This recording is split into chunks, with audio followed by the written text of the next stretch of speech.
Have you ever considered a question? Do we have to die? 4,000 years ago, humanity wrote its first epic, and it opens with a king who's absolutely terrified of dying, Gilgamesh. He watches his best friend die, and it breaks him. So he goes on this insane quest to find the one thing that can save him, a plant at the bottom of the sea that gives immortality. He dives down, gets it, holds it in his hands. He's done it. And then, while he's bathing, a snake slithers up, steals the plant, sheds its skin, and slips away. Reborn. The snake got the reboot. We got nothing. And that story, that exact fear, never went away. Cut to today. A Silicon Valley billionaire swallowing over 100 pills a day, tracking every heartbeat, injecting himself with his teenage son's blood. Same terror, same hunt. But here's what that 4,000-year panic attack has been hiding. Death isn't a cosmic law. Aging is optional. Nature proves it. And we're getting terrifyingly close to something. But there's a trap that asks you the one question you've never really answered. What is you? And if you don't know, immortality might be the worst thing that ever happens to you. Let's start with the emperors, because they were the first to take the Gilgamesh panic and turn it into a shopping list. Qin Shi Huang, first emperor of China. This guy unifies the warring states, builds the Great Wall, and then decides his next project is not dying. So his alchemists cook up these immortality pills. Main ingredient? Mercury, liquid metal. He swallows them religiously. Probably poisoned himself to death while trying to. Live forever. I mean, the sheer irony. 4,000 years later, we still call it heavy metal poisoning, and he called it breakfast. Meanwhile, in Egypt, the pharaohs had a completely different idea. They looked at death and thought, okay, the body fails, but what if we just preserve it perfectly? So they built the ultimate backup system. Mummies, carefully dried, wrapped, organs in separate jars, like external hard drives for your guts. They buried them with a manual, the Book of the Dead, literally a how-to guide for navigating the afterlife. If you follow the instructions, your soul gets rebooted in the field of reeds. It's not about not aging. It's about a clean restore, the first backup plan. And it was made of bandages. Then the Greeks looked at this whole live forever wish and immediately spotted the loophole. They told the story of Tithonus, a mortal guy so beautiful that Eos, the goddess of dawn, falls in love with him. She begs Zeus to make him immortal. Zeus says fine, but she forgot to ask for eternal youth. So Tithonus just keeps aging forever, can't die, withers away until he's so small and shriveled they turn him into a cicada, just a dry husk buzzing in a tree. Immortality without youth is a curse. That warning is 3,000 years old, and we still almost miss it every time. And then came the alchemists. These were the original biohackers,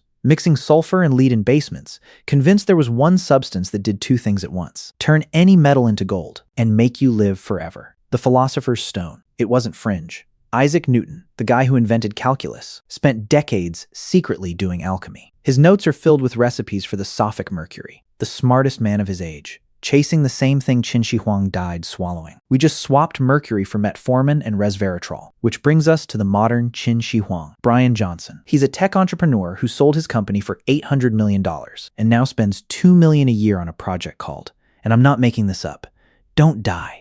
He swallows over 100 pills a day. He measures his nighttime erections as a biomarker. He scores his own sleep. He's got a team of 30 doctors monitoring everything. And recently, he injected himself with his 17-year-old son's blood plasma. Literal young blood. It's the same fear Gilgamesh felt, but now it's got a lab coat and an app. The costume changed. The quest didn't. And if you think that's extreme, there's a building in Arizona with over 200 people frozen in liquid nitrogen. Some are whole bodies, some are just heads. They paid up to $200,000 to be vitrified at death, turned into glass. On the bet that future technology can thaw them, repair whatever killed them, and wake them up. There's a baseball legend in there, Ted Williams. His head is in a steel tank, waiting for a second at bat. It's the pharaoh's plan with a fridge. The backup is literal now. And it raises the quietest, most uncomfortable question. If they wake you up in 300 years, is it still you? Or did you just pay to create a really confused future person with your memories? Fiction saw this coming. Voldemort, the Harry Potter villain, splits his soul into 7 objects. A Horcrux. As long as one exists, he can't die. It's distributed backup. Muggles call it cloud storage. In altered carbon, your consciousness is on a chip in your spine. You can swap bodies like clothes. Sleeve into a new one when the old wears out. Black Mirror.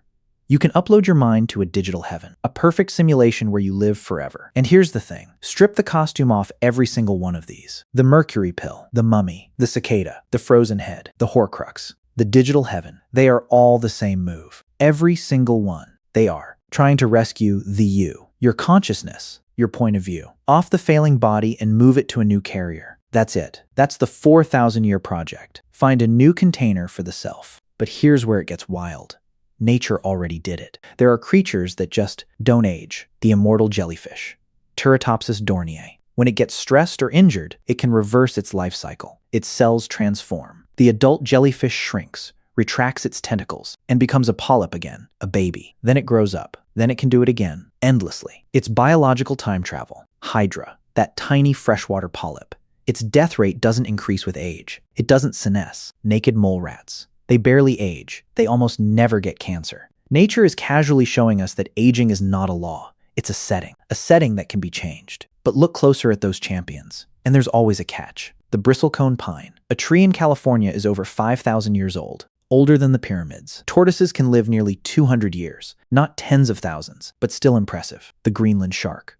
One was dated to around 400 years old. That shark was alive when Shakespeare was writing. And then there's Ming, a clam. Scientists dredged it up from the ocean floor and counted the rings on its shell, like a tree. They got to 507. 507 years. It had lived through the Renaissance, the Enlightenment, the entire Industrial Revolution, and they killed it by opening its shell to count. They named it Ming, after the dynasty it was born in, and then accidentally ended the longest-known animal life in the process. But here's the real gut punch from nature's immortals, the jellyfish. When it rewinds to a baby, it loses everything. Its memory, if it has any, is wiped. The adult self vanishes. What comes out is a genetic identical, but the continuous experience is gone. Nature's hint is brutal. Immortality may cost exactly you. So what are we actually doing about it? In real labs, right now. 3 routes. 1 goal. Keep the carrier running. Route 1. Fix. Yamanaka factors.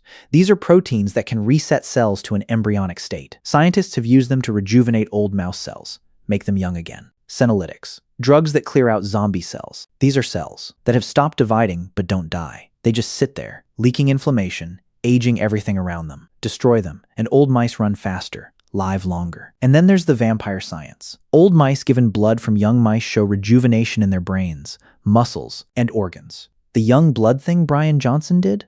It's not just billionaire madness.